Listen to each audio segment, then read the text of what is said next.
way before Jared Kushner became internationally famous by moving into the White House to work for his father-in-law Donald Trump. Those of us who live in New Jersey knew the family was an amazing story of immigrant success.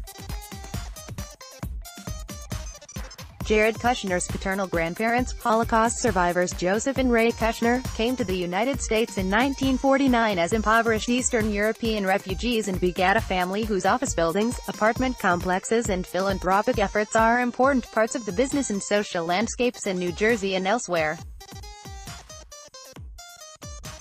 Yes, there are scandals and feuds besetting parts of the family, and Jared's father Charles racked up some prison time.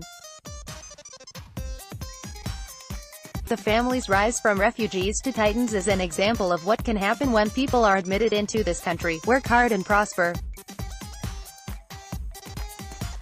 I got curious about the Kushner history after Jared invoked his immigrant forebears in his recent speech at the new U.S. Embassy in Jerusalem.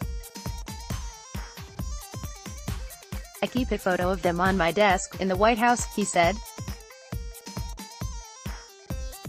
"As a grandson of Jewish Eastern European immigrants myself, my late father and Kushner's late grandmother even had the same birth name, Slonimsky, but spelled it differently. I was impressed that Kushner remembers his roots and discusses his origins publicly. But I wondered how, or if Kushner could reconcile his father-in-law's keep-him-out immigration philosophy with the story of his paternal grandparents, who spent 3.5 years in a displaced persons camp in Italy before being admitted to the U.S. In a 1982 interview given by the late Ray Kushner to a Holocaust research center, Jared's grandmother talks about how wrong she felt it was for the U.S. to let people like her and her husband languish in displaced persons camps for years awaiting permission to enter the country. I was especially taken by this portion. The day after we got married in Budapest, Hungary, we smuggled ourselves over the border into Italy," Ray Kushner said. "This was our honeymoon. In Italy, we sat in a displaced persons camp.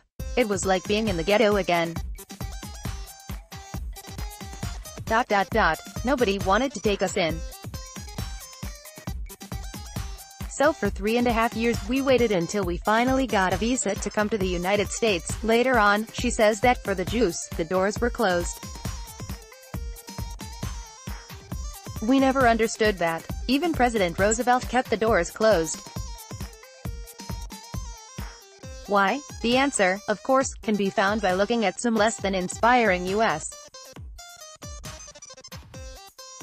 history. The Immigration Act of 1924 set stringent limits on the number of people the U.S.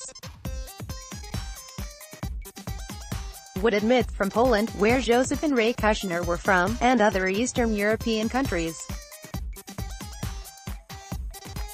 Franklin Roosevelt didn't seek to make exceptions to those rules, perhaps because, in addition to the immigration quotas, there was a nasty outfit called the America First Committee.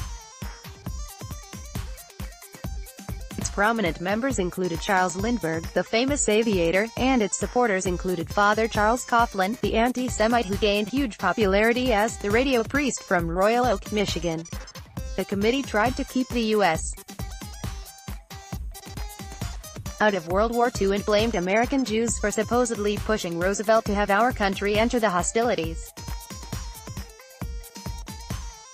The committee folded after Japan attacked Pearl Harbor in 1941, but its influence lingered. It all added up to huge impediments for Jewish refugees to enter the United States. I wanted to know how Kushner reconciles his family immigration history with his father-in-law's immigration policies. I also wanted to find out if Kushner knew the history of America First, which my children, who were members of Kushner's generation, said they hadn't heard about until I mentioned it to them recently.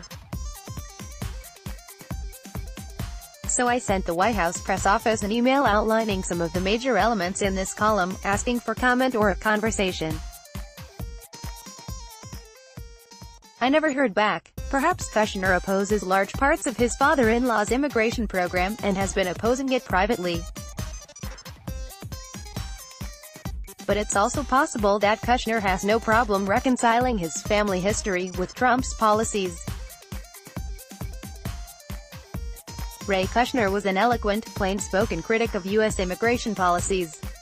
Her grandson Jared's public silence speaks volumes, too, in its own way. Filed under Immigration ProPublica is a Pulitzer Prize-winning investigative newsroom. Sign up for their newsletter